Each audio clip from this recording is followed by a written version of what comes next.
कि सियासी chess board पर शतरंज के खिलाड़ी नई चालें चलने को तैयार हैं। मौलाना फजलुर रहमान जो बिलाशुबा इंतहाई जीरक सियासतदान हैं, सियासत का सेंटर स्टेज ले चुके हैं। एक तरफ पीटीआई उन्हें अपने कैंप में शामिल करने की सरतोड़ कोशिश कर रही है, तो दूसरी तरफ जरदारी और शहबाज ने भी मौलाना मनाओ मुहिम शुरू कर रखी है। मौलाना का रुख किस तरफ होगा, जल्द या बदेर उक़दा खुलेगा। ऐसा महसूस हो रहा है कि कमजोर हुकूमत के पिलर्स हिलने को हैं। Deputy chairman planning commission doctor Jahanzeb और माहिर मुआशियात डॉक्टर कैसर बंगाली के इस्तीफों ने नित नए साजिशी थ्योरियों की पटारी खोल दी है। यूं लग रहा है कि हुकूमत की सफों में सब कुछ अच्छा नहीं है। क्या ये किसी नए तूफान का पेश खेमा है? अवाम की बात की जाए तो एप्सॉस पाकिस्तान के हालिया सर्वे के मुस्बत इशारियों के बावजूद मुल्की मईशत पर पाकिस्तानियों के एतमाद में कमी आ गई है। सर्वे के मुताबिक मुस्तकबिल में मुआशी बहाली से मायूस पाकिस्तानियों की शरह 19% इजाफे के बाद 70% हो गई है। क्या ये सर्वे अलार्मिंग नहीं है? इन अहम इशूज पर सेर हासिल तबसरा करेंगे नजम सेठी।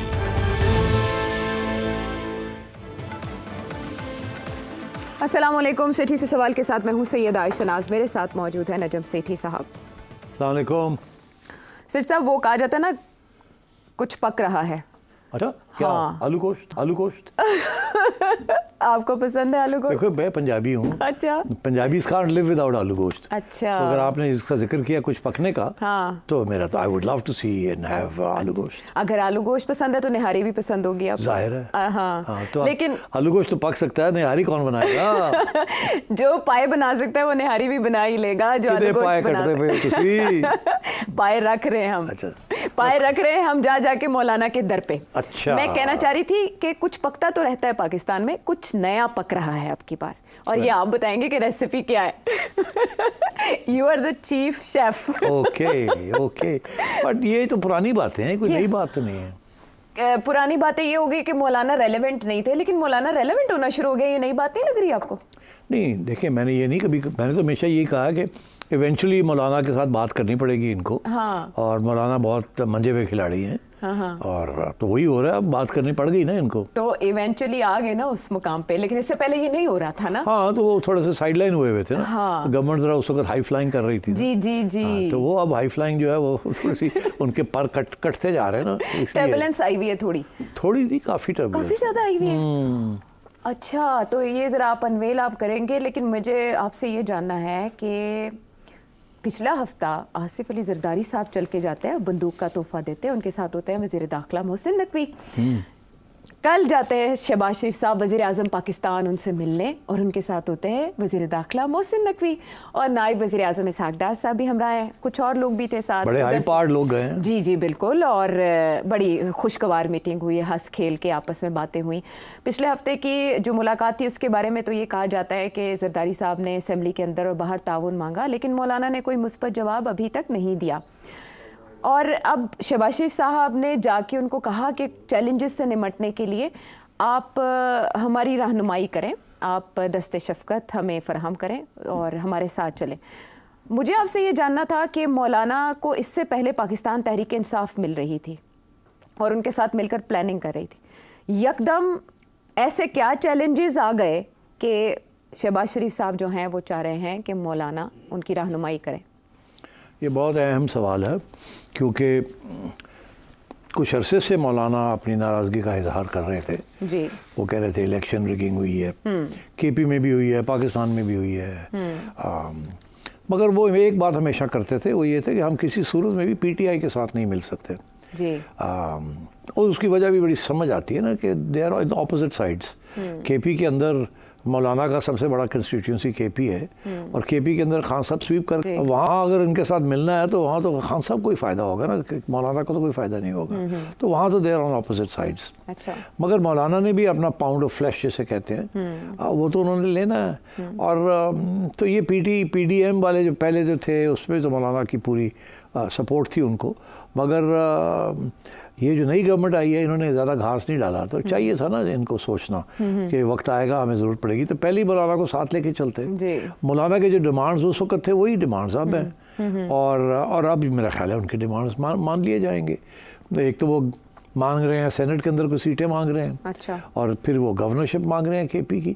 देखिए वो समझ आती है ना बात उनकी कि गवर्नरशिप केपी की बहुत ज़रूरी है उनके लिए। उन्होंने अपनी पार्टी को कुछ मजबूत बनाना है, रखना है, उनके मसले हल करने हैं। ये तो इस वक्त तो गंडापुर किसी की बात सुनने के लिए तैयार नहीं है। और जो साहब आसिफ जरदारी साहब ने वहाँ लगाए हुए हैं, he is not very effective.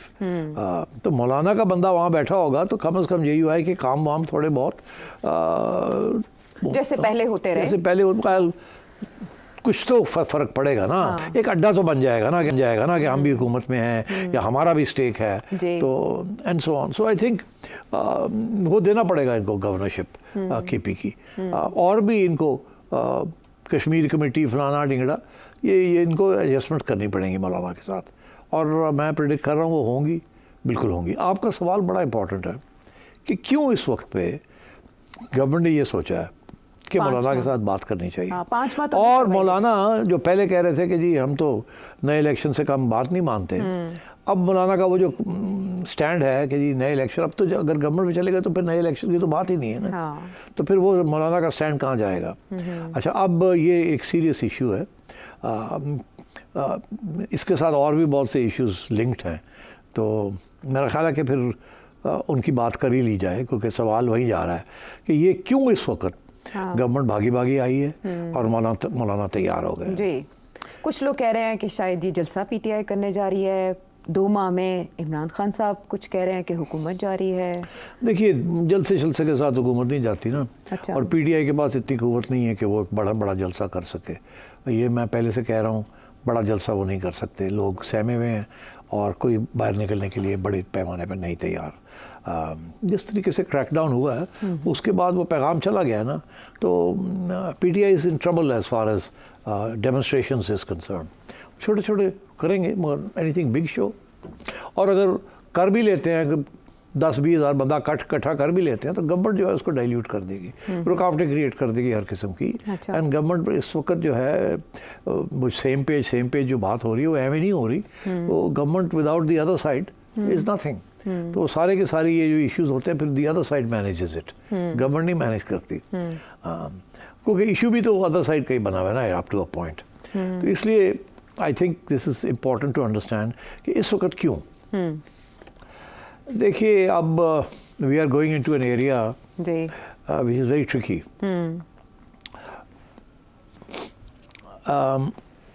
आपने देखा कि कुछ और भी डेवलपमेंट्स हुई हैं, मैं सबको लिंक करना चाहूँगा। ज़रूर।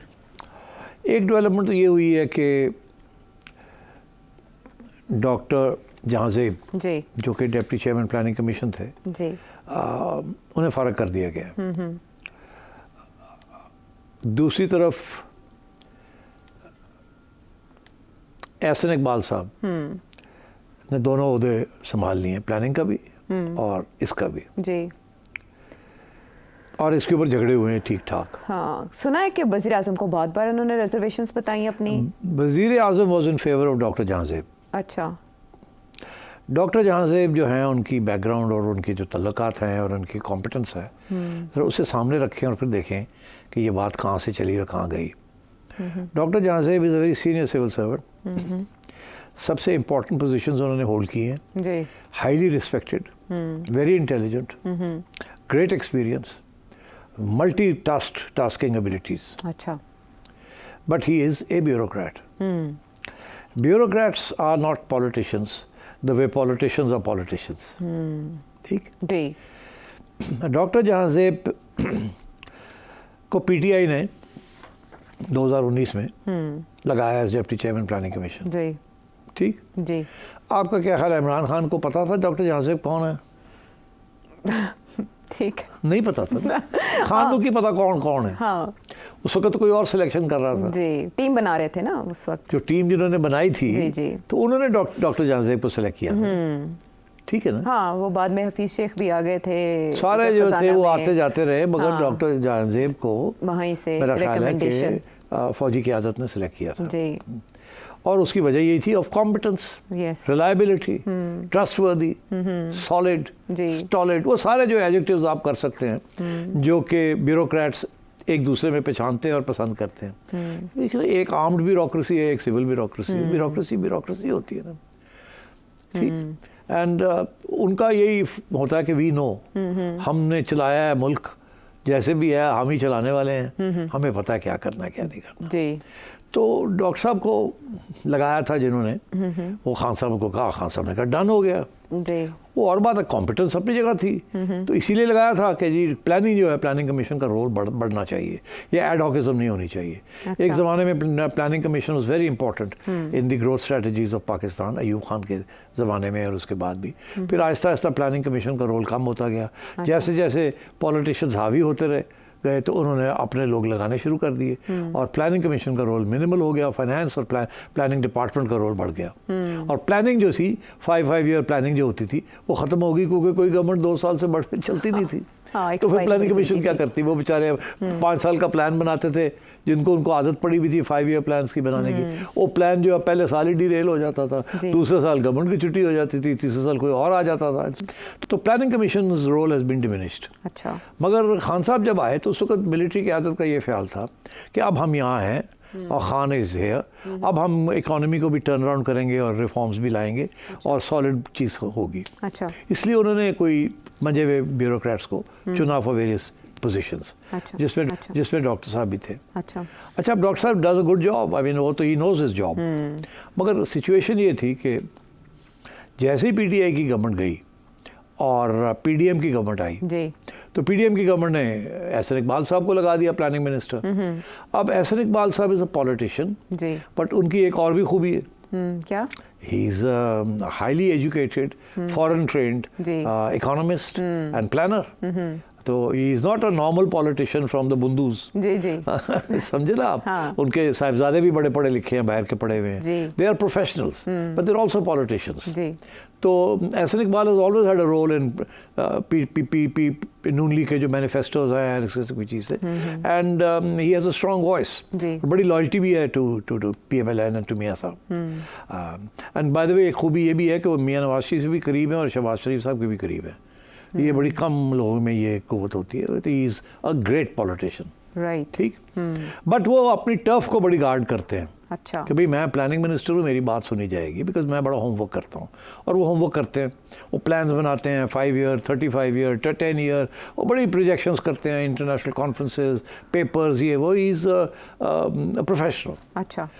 तो अब क्लैश तो होना ही था कि अगर एहसन इकबाल साहब कह रहे हैं कि हमने ग्रोथ की तरफ जाना है और प्लानिंग कमीशन कह रहा है कि ग्रोथ की तरफ नहीं जाना, हमने IMF प्रोग्राम फॉलो करना है जो कि इन्फ्लेशन को कम करना है और ग्रोथ को नहीं करना। एग्जाम्पल मैं दे रहा हूँ, ठीक।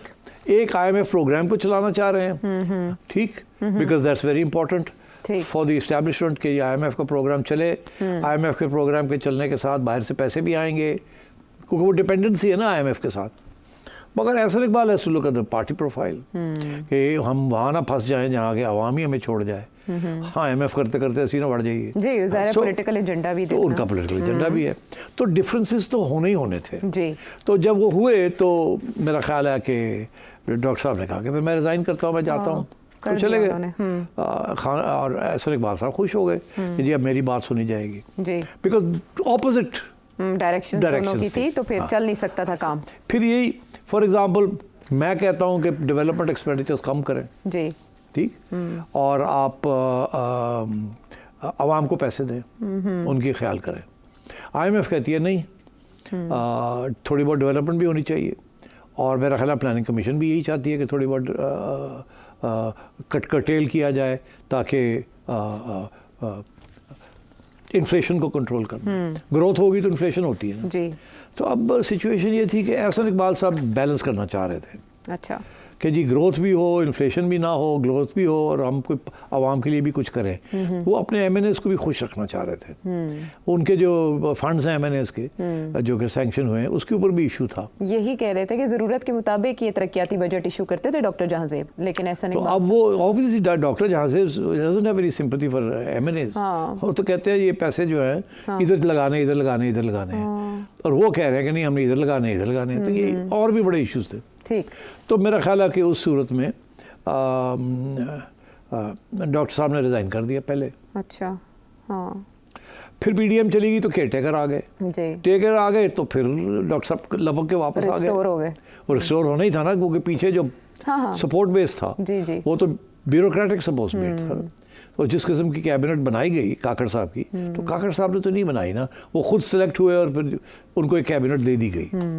ऐसे ही है ना, बिल्कुल। तो उसमें जो डॉक्टर साहब वापस आ गए, आजमाए हुए लोग दोबारा आ गए, उनके लोग, उनके, हाँ। उनके करीब। जी जी कॉम्पिटेंस अपनी जगह पे, ये नहीं कि वो कुछ सिफारशी थे, नो, जी। कॉम्पिटेंस के ऊपर, अच्छा। बट एक आउटलुक है, उस आउटलुक के तहत, और वो एस्टैब्लिशमेंट की आउटलुक एक होती है और पॉलिटिशियंस की हमेशा वो हो ही नहीं सकती द सेम। दोनों जो है ना वो Clash होते हैं वो आपस में, कभी कभी ज़ाहिर। नहीं, हमेशा टेंशन में रहते हैं। अच्छा। वो कहते हैं ऐसे चलाएं, और वो दूसरे कहते हैं हमने अपना भी सोचना है, कल को वापस जाना है आवाम के पास। वो जो एस्टैब्लिशमेंट वाले हैं वो कहते हैं ਅਸੀਂ ਤੇ ਮੁਲਕ ਨੂੰ बचाना है, वो कहते हैं ਤੁਸੀਂ मुल्क ਨੂੰ बचाना, साड़ी पार्टी बढ़ रही है, तो ਅਸੀਂ तो पार्टी ने भी नाल बचाना है। तो ये चीज़ें चलती रहती हैं। तो फिर मेरा ख्याल है कि जब इस दफ़ा गवर्नमेंट आई तो फिर वही टेंशन शुरू हो गई, अच्छा जिसकी वजह से Ahsan Iqbal has been threatening to resign, कि फिर ठीक है आपने रखना है उनको रख लें। अच्छा तो फिर यही कि शहबाज है to take a decision, okay और मेरा ख्याल है कि वो फाइनल डिसीजन जो है वो नवाज शरीफ साहब ने ली है। वो शहबाज शरीफ साहब को फिर यही कहा गया है कि पार्टी तबाही की तरफ जा रही है, ये हम ऐसे नहीं हो सकता कि हम इस्टेब्लिशमेंट के जो वो कहें और हर बात माने। उनका तो समझ आ रही है कि वो क्यों ये बातें कहते हैं, वो तो परमानेंट इस्टेब्लिशमेंट है, मगर हमारा क्या होगा, हमने तो ऑलरेडी बड़ा बोझ उठा लिया है, हमें क्या मिल रहा है इसमें से। अच्छा तो मेरा ख्याल है इस कश्मकश में नवाज शरीफ साहब ने शायद एहसन इकबाल के साथ दिया है, ठीक उसकी वजह से अब शहबाज शरीफ साहब को पीछे हटना पड़ा है, और फिर he's having to ask doctor साहब to resign. I think this is what's happened. Okay अच्छा, ये बड़ी इंपॉर्टेंट डेवलपमेंट इसलिए है कि we go back to now Fazal. हाँ, बट एक और डॉट को ही कनेक्ट करना है आपने किसी ये और मैं ऐसे इसी पूछने डॉट का? को पहले मैं कर लूँ, बाद में एक और डॉट भी आएगा वो कर लेंगे, मगर इसका डायरेक्ट लिंक, क्योंकि ये सिमिल्टेनियसली ये चीज़ें हुई हैं। अच्छा वो ये कि और इसके बाद मैं तीसरे डॉट की बात करूँगा कि नवाज शरीफ साहब ने ये जो मीटिंग की है, हंगामी मुशावरती इजलास हुआ है। ये जो सारे मरियम नवाज शरीफ जो कदम उठा रही हैं आवाम की बेहतरी के लिए, जी ये इट्स अ पॉलिटिकल मूव, हाँ इट्स अ पॉलिटिकल मूव, और इसके पीछे मियाँ साहब का हाथ है। हाँ मियाँ साहब पहले दिन से यही कह रहे हैं कि अवाम का कुछ करो, अवाम का कुछ करो। वो पार्टी को बचाने चाह रहे हैं कि ये ना हो कि ये गवर्नमेंट भी जाए और पार्टी भी जाए। वो कहते हैं बेहतर ये है कि ये गवर्नमेंट चली जाए, पार्टी बच जाए। दोबारा इलेक्शन में उनका तो ये भी सकेगी। मौक़िफ़ था जो कि शहबाज साहब ने नहीं माना उस वक्त, जी। और लोगों ने नहीं माना कि भाई लेट इमरान, हम नहीं ये गवर्नमेंट लेते, ये बना लें गवर्नमेंट किसी और के साथ, हाँ हम ये गवर्नमेंट नहीं लेते। फरवरी की इलेक्शन के बाद। मगर खैर उस वक्त मेजॉरिटी ने कहा नहीं लेनी है नहीं तो अच्छा। ये हो जाएगा वो हो जाएगा। अच्छा तो अब ये है कि ये मियाँ साहब के अब वापस कुछ फैसले आने शुरू हो गए हैं, उनकी इंटरवेंशन अब नज़र आ रही है, और उसके साथ मेरा ख्याल है कि शहबाज साहब जो है is now going to come under enormous pressure. और ये मौलाना के साथ जो बातचीत शुरू हुई है, ये मियाँ नवाज शरीफ के कहने पे हुई है। मैं इधर से आना चाह रहा था। अच्छा, अब हम समझे। सरदार जरदारी पहले चले गए, उसके वो तो बाद फैसला जब होता है, हाँ। तो मियाँ साहब का जब फैसला है कि जी अब हमने अपने सियासी दोस्तों को साथ रखना है, आप लोग बहुत करीब हो गए हैं कहीं और ये ना हो कि हम सारे लगे जाएं, ठीक। और वो तो किसी वक्त भी अपना मौक़िफ़ चेंज कर सकते हैं, बादशाह है ना, तो हम we should also protect ourselves. तो फिर और जरदारी साहब भी जो है वो तो खैर बड़े मंजे हुए खिलाड़ी हैं, उनको भी एहसास है इस बात का। तो मेरा ख्याल है इन्होंने ये सोचा कि थ्रेट आ रही है, अब हमें कहीं ना कहीं से थ्रेट आ रही है। ये ना हो कि एस्टैब्लिशमेंट का और जुडिशरी का क्लैश के अंदर हम ही ना लगे जाएं। ये ना हो कि उसको रोकते रोकते और कुछ ना हो जाए इस मुल्क में जिसमें हम भी फारग हो जाए, मलबा हम पे ना गिर जाए, हम पे भी ना गिर जाए, हम भी ना फारग हो जाए। बिकॉज देखिए ना, ये इल्ज़ाम तो लग रहा है ना गवर्नमेंट के ऊपर कि आप डील ठीक नहीं कर रहे हैं। हाँ। आप इकोनॉमिक रिवाइवल भी नहीं हो रही जिस तरीके से होनी चाहिए, और ये सियासी बहुत से लूज एंड्स खड़े होने शुरू हो गए हैं। खान का मसला भी हल नहीं हो रहा, उधर से जजेस जो है वो भी आप नहीं मैनेज कर रहे हैं, सारा कुछ आप हमारे कंधों पे वापस फेंक रहे हैं। तो आप कर क्या रहे हैं? आ रहे हैं, जा रहे हैं, क्या कर रहे हैं? तो इसीलिए बातें शुरू हो गई ना, खान कह रहा है कि शहबाज शरीफ जो है 2 महीने के बाद छुट्टी हो जाएगी, ये हो जाएगा, प्लान बी बना तो शहबाज शरीफ साहब भी लापता हो अब बात जाएंगे। यह है कि ये बातें हवा में नहीं है, ये गवर्नमेंट अंडर प्रेशर है। अच्छा। और नवाज शरीफ साहब को इस बात का एहसास हो गया कि अगर इस गवर्नमेंट ने डिलीवरी ना दी तो फिर शायद कोई और रास्ते ना ढूंढ ले। अगर ऐसे हुआ तो फिर हम कहाँ जाएंगे? खान के साथ तो अवाम है, हमारे से तो अवाम दूर हो गई है, तो हम कोई अवाम के करीब रहे, ये ना हो कि फिर हमारे साथ खड़ा होने के लिए कोई तैयार ना हो। तो I think in that context ये फैसला हुआ कि शहबाज को समझाया कि मौलाना को साथ लेके चलो। अच्छा। अब शहबाज साहब ने आगे बताया होगा माई बाप को कि जी ये it's a good decision, we need to keep Maulana on our side. वो बाहर बैठ के आपके लिए भी ठीक नहीं, हमारे लिए भी ठीक नहीं। तो उन्होंने कहा होगा कर लो, तो क्योंकि देना तो जो भी आपने देना है आपने ही मौलाना को देना है, हमने क्या देना है, जाहिर है। ठीक है। हाँ। तो वो अब आप ही कुर्बानी करेंगे, थोड़ी बहुत पेट काटेंगे अपना, कुछ सीटें दे देंगे, कुछ गवर्नरशिप दे देंगे, तो वो फिर पीपल्स पार्टी को भी तो देनी है ना, गवर्नर तो उनका लगा हुआ है। जी, अब वो पहले गए हैं और बातें भी शुरू हो गई तो हैं। फिर इसीलिए अब तो पीपल्स पार्टी को तो आना ही था, जी। क्योंकि जब एस्टैब्लिशमेंट ने ग्रीन लाइट दे दी तो फिर सरदारी साहब को रेड लाइट तो नहीं देखेंगे ना। तो उन्होंने फिर पहल की कि अगर देना ही है कुछ तो मैं पहले होके दिया, समझे ना। हाँ, तो बाजी ले गए। उन्होंने सिग्नल पढ़ लिया, तो पढ़ के तो लपक के पहुंच गए मौलाना के पास। ठीक है ना जी, उन्होंने पहले मौलाना ने सॉफन अप कर लिया। अब ये रह गए पीछे। ठीक, मगर आपने खुद ही भी मुझे बताया कि जरदारी साहब के साथ कौन गया था? वज़ीर दाखिला मोहसिन नकवी। वो किन के आदमी है? ये नहीं मुझे पता कि किनके, लेकिन दोनों मुलाकातों में वो मुश्तरक थे। तो इसका ये मतलब है कि इट हैज़ द ब्लेसिंग। अच्छा अच्छा, ये मेरा मतलब है। अच्छा अच्छा। और प्रपोजल मियां नवाज शरीफ साहब से आई। हाँ। और ब्लेसिंग है उधर से। हाँ। कि ठीक है, हमें कोई इतराज़ नहीं है, जाइए और मुकबका करो, मौलाना ने अपने नाल लवो, खानों को इशारा नहीं है। अच्छा। पर डिलीवरी दो, ये खान के सपोर्ट नहीं होनी। हाँ। ये नहीं कि जी मौलाना अपनी एक मुहिम चला रहे हैं, उधर खान अपनी चला रहा है, डिस्टेबलाइजेशन हो जाएगी। आप लोगों ने देर की है, वी हैव नो इश्यूज़।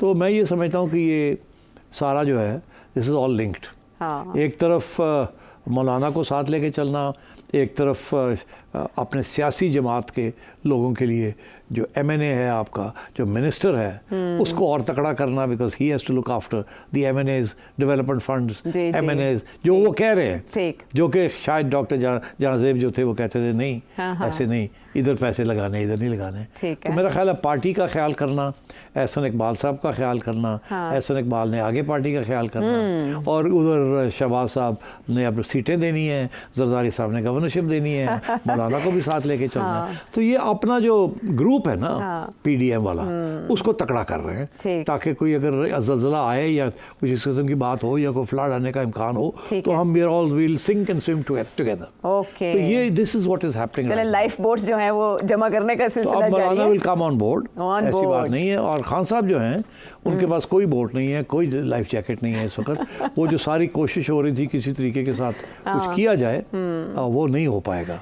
और इसी के साथ वो दूसरा सवाल अगर आप पूछना चाहें। नहीं, आप उसका रखें, सस्पेंस अभी ताज़ा। हाँ, वो सस्पेंस ताज़ा डॉट्स हैं, कनेक्ट करने को अभी बहुत से बाकी। यहाँ हो रही है दुआए खैर पीपल्स पार्टी और PMLN के साथ मिलकर मौलाना की, तो क्या PTI के साथ जो मामला चल रहे थे उन पर फातिहा पढ़ ली जाए? ब्रेक के बाद आएंगे, इस पे बात करेंगे।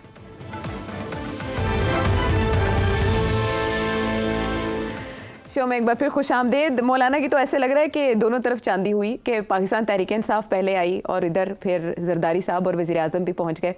क्या उनको ये भी डर था कि पाकिस्तान तहरीक इंसाफ के साथ मौलाना ऑन बोर्ड होने जा रहे हैं, तो वो खौफ भी कहीं लाहक हुआ? और इस पर महमूद अचकज़ई साहब मुस्लिम लीग नून के साथ राब्तों की तस्दीक कर रहे हैं कि बातचीत चल रही है। मुस्लिम लीग नून PTI को भी इंगेज करने जा रही है और मौलाना को भी इंगेज करने जा रही है। ये दोनों तरफ कैसे, दोनों कश्तियों में पाँव कैसे रख सकती है मुस्लिम लीग नून? देखिए, PTI जो है, नून लीग जो है, वो PTI को इंगेज करने नहीं जा रही। अच्छा। और इसीलिए ख्वाजा आसिफ ने और एहसन इकबाल साहब ने मॉडल टाउन से निकलने के बाद जी मॉडल टाउन से क्या दिया? हाँ, मैं मेरा ख्याल है उनकी स्टेटमेंट चला दूं, ज़्यादा अच्छा लगेगा बॉडी लैंग्वेज के साथ। ख्वाजा आसिफ एंड एहसन इकबाल। बात हुई है, आज खबर भी लगी हुई है कि अचकज़ई के साथ मुज़ाकरात के सिलसिला जो है शुरू करने जा रही है। आप चाहते हैं कि मुज़ाकरात PTI के साथ होने चाहिए या नहीं होने चाहिए? जी, आप हक में नहीं है। इमरान खान साहब और उनका तर्ज सियासत, उसके साथ मुज़ाकरात उस वक्त तक नहीं हो सकते जब तक कि वो 9 मई के ऊपर कौम से और हमारे कौमी सलामती के इदारों से माफ़ी नहीं मांगते। 9 मई पाकिस्तान का 9 सितंबर था कि जिस दिन एक जमात ने वो कुछ किया जो आज तक पाकिस्तान के दहशत गर्दों को भी करने की जुर्रत नहीं हुई थी। जबकि जो अंदरूनी ज़राए हैं मुस्लिम लीग नून के, वो ये कह रहे हैं कि मुस्लिम लीग नून की तरफ से फ़ैसला किया गया है कि मौलाना महमूद अचकज़ई और दीगर सियासी रहनुमाओं से बातचीत जारी रखी जाएगी, कोशिश की जाएगी कि कनेक्ट किया जाए। बिल्कुल सही। मियाँ नवाज शरीफ की पॉलिसी यही है कि अब सबके साथ बात, सियासतदानों को इकट्ठा रहना चाहिए। इसलिए वो ये समझते हैं कि अचकज़ई साहब को भी साथ लेके चलना चाहिए। अचकज़ई साहब जो है बड़े वॉलेटाइल किस्म के कैरेक्टर हैं और इस वक्त उन्होंने इमरान खान का साथ दिया हुआ, पहले वो इनके साथ भी चलते रहे हैं। तो अब सिचुएशन ये है कि अचकज़ई साहब तो हमेशा तैयार होते हैं टू लीड अ डेलीगेशन और टू स्टार्ट टॉक्स। अच्छा, इस्टेब्लिशमेंट के साथ बात करनी हो या गवर्नमेंट के साथ। खान साहब ने उनको रोका हुआ था कि आप गवर्नमेंट के साथ नहीं बात कर सकते, अगर आपने बात करनी है तो इस्टेब्लिशमेंट के साथ बात करें। ठीक। अच्छा, मगर अब इस्टेब्लिशमेंट ने बड़ी वाज़ेह कर दी है 2 बातें। ISPR साहब के जो स्टेटमेंट थे उनमें 2 बातें थी। एक ये था कि माफ़ी मांगे 9 की, दूसरा ये है कि हमें कोई इतराज़ नहीं है अगर गवर्नमेंट जो है वो PTI के साथ मुज़ाकरात करे। हाँ, सियासी जमातों को बातचीत। तो ये आज यासिर इकबाल ने भी तो यही बात कही है कि माफ़ी मांगे, और वैसे हम मुज़ाकरात तो नवाज शरीफ ने अनाउंस कर दिया कि हम अचकज़ई साहब के साथ भी बात करेंगे। और जो अंदर की खबर आ रही है वो ये आ रही है कि ये कह रहे हैं अचकज़ई साहब को कि आप खान साहब के पास जाएँ, उन्हें कहें हमारे साथ बराह रास्त बात करें, आपके ज़रिए नहीं, एक कमेटी बनाए PTI की, वो हमारे साथ बात करें। अच्छा, जाहिर है कि बात अगर होगी तो PTI के साथ होगी ना जी, लेकिन PTI सपोर्टर्स का भी तो बैकलैश आएगा ना। तो इसी खान साहब जो हैं वो नहीं चाहते कि गवर्नमेंट के साथ बात करें, उन्होंने तो ये कह दिया कि मैं तो बात करूँगा सिर्फ इस्टेब्लिशमेंट के साथ। तो अब वो उनको यू टर्न लेनी पड़ेगी। इन्होंने ऐसी एक पॉलिसी इख्तियार की है कि अचकज़ई साहब को न्यूट्रलाइज करने के लिए इन्होंने कहा जी हम तैयार हैं आपके साथ बात करने के लिए। अब जाएँ खान को कहें कि कमेटी बैठाएं PTI की, आप भी बैठ जाएं, पर कमेटी PTI की होनी चाहिए। एक बात। दूसरी बात ये है कि ये बैक चैनल पे ये खुले आम जो है, there is no point in this. अच्छा, कि उसमें कोई फ़ायदा नहीं है, बिकॉज बड़े स्पॉयलर्स बड़े होंगे। अच्छा, इनको पता है कि ये बात खान नहीं मानेगा, ये नहीं मानेगा। फिर क्यों कर रहे हैं ऐसे? देखिए, बड़ा ज़रूरी होता है ना, सियासतदान ये कहे कि मैंने दूसरे सियासतदान से बात नहीं करनी, वो तो खान कहता है जी। मियाँ साहब का तो ये मौका है सबको साथ लेके चलना है। देखिए ना, यहाँ 2 किस्म की चीज़ें चल रही हैं। एक तरफ इमरान खान कह रहा है कि establishment is the real power, उन्हीं से बात होगी और किसी से नहीं होगी जी। दूसरी तरफ एस्टेब्लिशमेंट को अटैक कर रहा है, ऐसे ही है, ऐसा ही है। और तीसरी तरफ सियासतदानों को अटैक कर रहा है। इनका ये मौक़िफ़ है कि एस्टेब्लिशमेंट जो है वो it is here to stay, वो एक हकीकत है, एक पावरफुल हकीकत है। मगर हम सियासतदान जो हैं, हम जो अपने डिफरेंसेस ख़त्म करें तो हम कोई मुकमुका कर लें आपस में, जिसके साथ सियासत चले, जमहूरियत जिस किस्म की भी है वो चले, उसके साथ इमरान के बगैर वो काम चल नहीं सकता। इस वक्त सारा जो सपोर्ट बेस है वो खान को मिला हुआ है। तो the government is very keen कि खान जो है कोई मोटी बात करे इनके साथ। अच्छा। जिसके साथ फॉर एग्जांपल गवर्नमेंट ये चाहती है, और नवाज शरीफ क्या चाहेगा, वो यही चाहेंगे कि हमारे साथ बात करें, कोई इलेक्शन की डेट का तय करें। अच्छा। उस वक्त तक आप डिस्टेबलाइज ना करें, हम इलेक्शन फ्री एंड फेयर हमारे साथ मुकमका करें। अच्छा। मगर बात यह है कि Khan is not ready for that, and मेरा ख्याल है establishment is not ready for it either. तो ये प्रॉब्लम्स चल रहे हैं इस वक्त, एक दूसरे को कोई ट्रस्ट नहीं कर रहा। खान एस्टेब्लिशमेंट को ट्रस्ट नहीं करता, एस्टेब्लिशमेंट खान को नहीं ट्रस्ट करती। ट्रस्ट छोड़ें, इमरान तो सारे PTI, PPM, PMLN, PPP सबको फारग करना चाहता है। मियाँ ये चाहता है कि कोई हो जाए बात जिसके साथ ये गवर्नमेंट अपने 5 साल काट ले। अच्छा। उसके बाद फ्री एंड फेयर इलेक्शन हो जाए, खान आता तो आए, अल्लाह खैर सल्ला, ताकि कम से कम एक सियासी चीज़ चल पड़े। वो पॉलिटिकल प्रोसेस, वही जो आसिफ जरदारी और नवाज शरीफ साहब ने अंडरस्टैंड करके किया, वो इमरान खान साहब कर लें अंडरस्टैंड। वो नहीं मानते, तो इसलिए ये सारी कन्फ्यूजन चल रही है इस वक्त। मगर मैं समझता हूँ कि मियाँ नवाज शरीफ साहब ने अब थोड़ा सा इंटरवेंशन करनी शुरू कर दी है, सियासी तौर पे। अच्छा, इसकी क्या वजह है? मैं आपको इसकी 2 स्टेटमेंट से जवाब चाहूँगी जो उन्होंने अगर मुदाखलत शुरू की है तो। महमूद अचकज़ई साहब ये कहते हैं कि शहबाज शरीफ बड़े भाई को मशवरे ना देते तो मामलात ठीक होते। इसके अलावा असद कैसर साहब PTI के जो सीनियर रहनुमा हैं वो कह रहे हैं कि नवाज शरीफ साहब के साथ तो उनके भाई ने हाथ कर दिया है। पार्टी के लोग बताते हैं नवाज शरीफ भाई से नाराज़ और मायूस हैं। देखिए, भाई ऐसे हैं, अच्छा, मायूस होना एक दूसरे से because of political differences of approach, वो अलग बात है, मगर ये टूटने वाले नहीं है ये भाई। अच्छा, ठीक, डिस्पाइट ऑल दिस शहबाज साहब is very close to the establishment. Mian साहब को 3 दफ़ा एस्टैब्लिशमेंट की तरफ से धक्के लगाए गए हैं, तो जाहिर है अप्रोच फ़र्क है।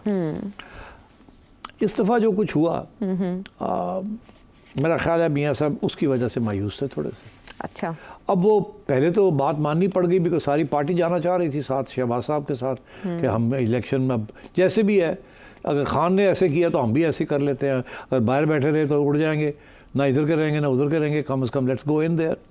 तो मियाँ साहब was not in favour but मान गए, फिर और क्या करते, चॉइस क्या थी, बाहर बैठने के साथ भी तो कुछ नहीं मिलता था ना जी। और खाना वापस आ जाता तो फिर उसने वही हरकतें करनी थी जो पहले की थी उसने, तो ठीक है ना। तो वो ये फिर मजबूरी के तहत ये सब कुछ हुआ। अब वो मजबूरी के तहत हुआ तो सही, मगर पॉपुलैरिटी और गिर गई है नून लीग की, और ख़ुसूसन मियाँ नवाज शरीफ साहब तो बिल्कुल ही साइड लाइन हो गए जी। तो मेरा ख्याल है मियाँ साहब ये इंप्रेशन देना चाह रहे हैं आवाम को भी, और कि भाई देखें गवर्नमेंट अपनी जगह पे, मगर मेरी हमदर्दियाँ जो हैं वो मेरे सपोर्ट बेस के साथ हैं। I am still with you. ये कुछ मजबूरी है जिसके तहत हमें ये करना पड़ा। अच्छा। और अभी भी मैं आपके लिए लड़ रहा हूँ, मैं सियासतदानों के लिए लड़ रहा हूँ, मैं सियासत के लिए लड़ रहा हूँ, मैं जमहूरियत के लिए लड़ रहा हूँ, मैं आपको रिलीफ देने के लिए लड़ रहा हूँ, जो कुछ हो सक रहा है मैं कर रहा हूँ। और इसके साथ कुछ लोग खुश नहीं हैं मगर उसके बावजूद मैं ये कर रहा हूँ। ठीक। और यह जाहिर है अब शहबाज साहब जो है बड़े मुश्किल है उनका रोल। एक तरफ इस्टेब्लिशमेंट बैठी है, एक तरफ भाई बैठा है, ठीक है। भाई जो है वो शहबाज को भी सपोर्ट कर रहा है, अपनी बेटी को भी सपोर्ट कर रहा है, बेटी और शहबाज के दरमियान भी इश्यूज हैं, बैलेंस। तो भाई की जो पोजीशन है is like an overall grandfather father.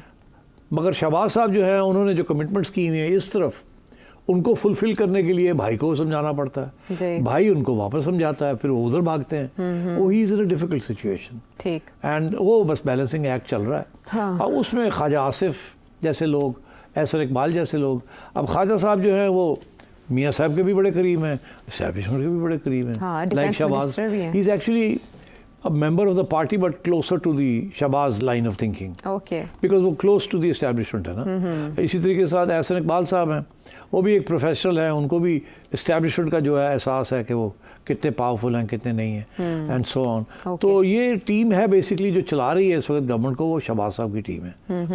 ठीक, मगर पीछे बाहर बैठे हुए नवाज शरीफ साहब, वो अब भाई को कहते हैं कि ऐसे देखो ना ये है वो है फलाना है।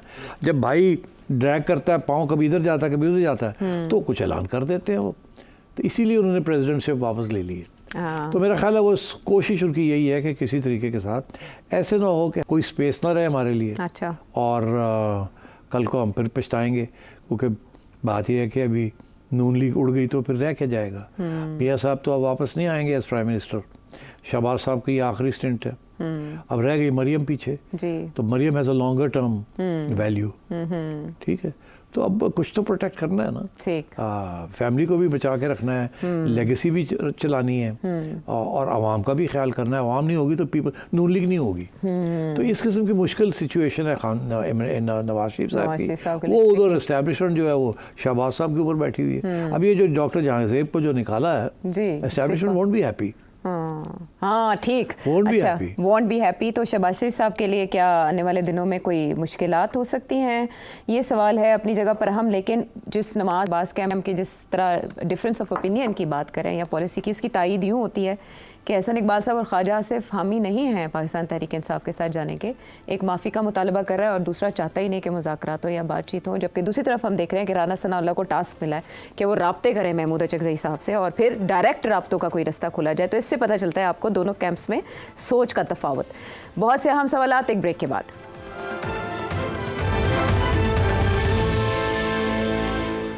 शो में एक बार फिर खुश आमदेद। सिट साहब, बड़ी अजीब सी सूरत हाल है कि शहबाज शरीफ साहब तो माशी बेहतरी के हवाले से पूरी उम्मीद है, फिर हम देख रहे हैं क्रेडिट रेटिंग्स भी हमारी इंप्रूव हो रही हैं। मूडीज़ ने भी अभी अपग्रेड किया हमारी रेटिंग को। दूसरी तरफ ये जो डाटा आ रहा है सामने सर्वेज़ के ज़रिए, इप्सॉस का एक सर्वे है जिसमें सैंपल लिया गया 1000 पीपल फ्राम 4 प्रोविंसेस और इसके अलावा जो बाकी एरियाज़ हैं, और 15 से 20 अगस्त के दरमियान ये किया गया है। इसमें 10 में से एक बंदा जो है वो आपकी माशी हालत के हवाले से पूरी उम्मीद है। ये फ़र्क क्यों, उधर बेहतरी और इधर बदतरी? हाँ, बेहतरी किसके लिए हो रही है और बदतरी किसके लिए हो रही है? हाँ, यही बात है हाँ, ना, सबके लिए बेहतरी नहीं हो रही। नहीं हो रही।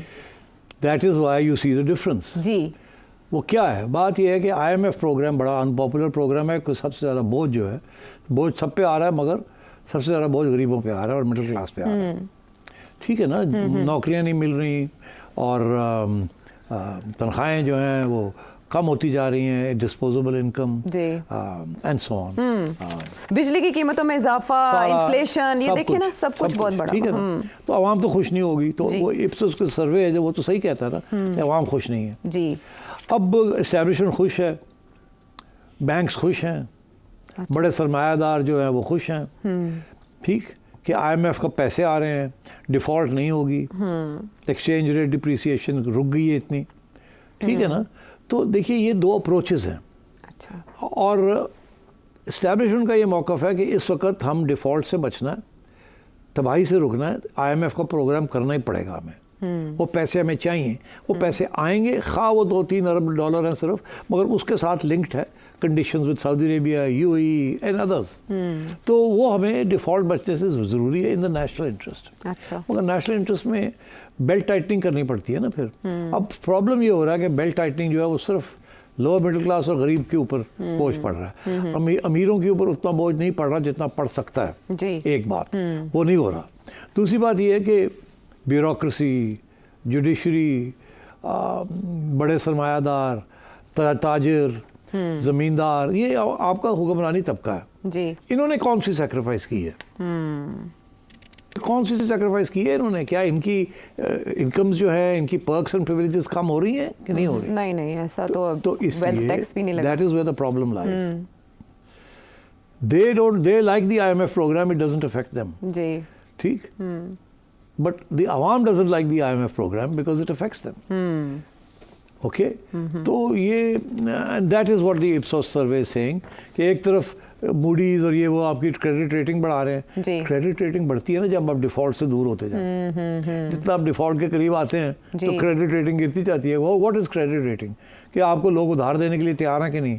अगर आप अच्छी एक गाड़ी चला रहे हैं तो आपको सवारियां भी मिल जाएंगी। अगर आप गाड़ी बुरी चला रहे हैं या गाड़ी छकड़ा है तो कौन बैठेगा आपकी गाड़ी में? तो बात यही है कि IMF प्रोग्राम बड़ा ज़रूरी है फॉर द कंट्री, बिकॉज जिस तरीके से इस मुल्क को चलाया गया है वो तबाही की तरफ ले गए। अब रोकना पड़ा है और ये कुछ मुश्किल फ़ैसले करने पड़ रहे हैं। अफसोस इस बात का कि उसमें मुश्किल फ़ैसलों के अंदर जो कुर्बानी देनी पड़ रही है वो हमारी रूलिंग क्लासेस में से बहुत कम लोग उसमें से दे रहे हैं। कुर्बानी सारी मिडिल क्लास और आवाम के ऊपर है। ये इन्फ्लेशन जो है, Ayesha, doesn't hurt you and me as much as it hurts the poor people, and you are not even a very rich person, you are a professional. ठीक, तो बात ये, इवन इट्स हर्टिंग यू। अब बात ये है कि but the very rich, no big deal. IPPs अभी भी पैसे बना रहे हैं, बाकी लोग भी बना रहे हैं, अल्लाह खैर सल्ला। ये डॉक्टर कैसर बंगाली ने भी तो अपने रेजिग्नेशन के साथ यही कुछ तफसीलात मुबैना तौर पर वो यही कह रहे थे ना कि जी आपने जहाँ पैसे काट रहे हैं आप वहाँ मत काटें, आप गवर्नमेंट को ख़त्म करें, कम करें, वहाँ पैसे काटें। और यही वो जो फॉरेन एडवाइज़र आया था इनके पास UK गवर्नमेंट की तरफ से, उसने भी इनको यही कहा था कि ये 5 लोग ग्रुप्स हैं इस मुल्क के अंदर, उनको अपना पेट थोड़ा सा काटना पड़ेगा इन ऑर्डर टू सर्वाइव और चलाने के लिए। वो 5 ग्रुप्स ने अपना कोई पेट नहीं काटा और 1 से 16 के मुलाजिमीन को हुकूमत फारिग कर रही है और 17 से 22 के अफसरान को बचाया जा रहा है। तो वो यही तो कैसर बंगाली कहता कि फिर मेरी क्या जरूरत, मेरी बात तो आप सुनते नहीं है। और अब मुझे तो सिर्फ शो दिखाने के लिए कि हमने कोई प्रोग्रेसिव बंदा भी डाला है। बिल्कुल, ये सारा जो फेक और कॉस्मेटिक सर्जरीज, ही इज रिजाइन्ड। ये बता रहे हैं ना, डायरेक्शन और हुकूमत की प्रायोरिटीज भी बता रहे हैं। चलिए सवाल शामिल कर लेते हैं, हमारे 1 मिनट होगा, लेकिन इसमें वजाहत चौधरी साहब लाहौर से क्या जानना चाह रहे हैं? अक्टूबर में पाकिस्तान में शंघाई ताउन तंजीम के होने वाले इजलास में पाकिस्तान ने बाकायदा तौर पे बाकी ममालिक की तरह इंडिया को भी दावतनामा भिजवाया है और उनको इनवाइट किया है। तो क्या इंडियन प्राइम मिनिस्टर अगर पाकिस्तान तशरीफ़ लाते हैं तो उस दौरे की स्ट्रेटेजिक वैल्यू क्या होगी, और उसके बाद जो पाकिस्तान और इंडिया के ताल्लुकात में एक गैप है, क्या वहाँ पर हमें कुछ ब्रेक थ्रू देखने को मिल सकेगा? भाई साहब, कोई ब्रेक थ्रू नहीं होना। उनके फॉरेन मिनिस्टर ने ऑलरेडी अनाउंस कर दिया, मेरे ख्याल है कल या फिर परसों के प्रोग्राम में हमने ये बात कही थी, पूरा सुनाया था आपको उनका कि कोई ब्रेक थ्रू पाकिस्तान के साथ नहीं होने वाला, कोई अनइंटरप्टेड टॉक्स नहीं होने वाली। सूरत हाल जैसे है ऐसे ही है, कश्मीर का चैप्टर बंद हो गया है और अब हमें पाकिस्तान के साथ कोई बातचीत करने की भी ज़रूरत नहीं है, एंड दैट्स इट। सो ये आप छोड़ दें। आगे आपके जी वो नरेंद्र मोदी आएंगे या नहीं आएंगे SCO में, मेरा ख्याल है वो ख़ुद तो नहीं आएंगे बिकॉज दैट वो मेरा ख्याल है वो समझेंगे ये रॉन्ग सिग्नल जाएगा कि जी हम शायद तैयार हो गए हैं या हम कमज़ोर हैं तो इसलिए हो गए हैं। वो नहीं आएगा मेरा ख्याल है, मगर हो सकता है कि वो कोई डेलीगेशन भेज दें अपनी, मतलब स्टेट मिनिस्टर लेवल या इवन फॉरेन मिनिस्टर को भेज दें टू रिप्रेजेंट इंडिया। मगर क्या वो, बिकॉज उन्होंने पैगाम तो जो दिया है पहले उसी को बरकरार रखना है, तो I don't think Narendra Modi is going to come. वो अपनी शायद रिप्रेजेंटेशन भेज दें, बिकॉज वो बॉयकॉट भी नहीं करना चाहेंगे, बिकॉज डोंट फॉरगेट जब लास्ट मीटिंग हुई थी तो हम रिप्रेजेंटेशन हमने की थी, आई थिंक बिलावल भुट्टो साहब गए थे वहाँ, याद है ना आपको? हाँ, तो हमने भी अपना फॉरेन मिनिस्टर भेजा था। हो सकता है वो अपना फॉरेन मिनिस्टर भेज दें, या आपको थोड़ा सा और वो दिखाने के लिए तो आप फॉरेन मिनिस्टर से भी एक लेवल नीचे किसी को भेज दें। But no, I don't think Narendra Modi will come, I don't think there will be any strategic breakthrough. ये आने वाली मीटिंग कितनी हौसला अफजा हो सकती है, आपने जवाब जाना। सेठी साहब का मजीद कुछ जानना चाहें इस नंबर पर अपना सवाल भेजें, अगले प्रोग्राम तक के लिए इजाज़त दें।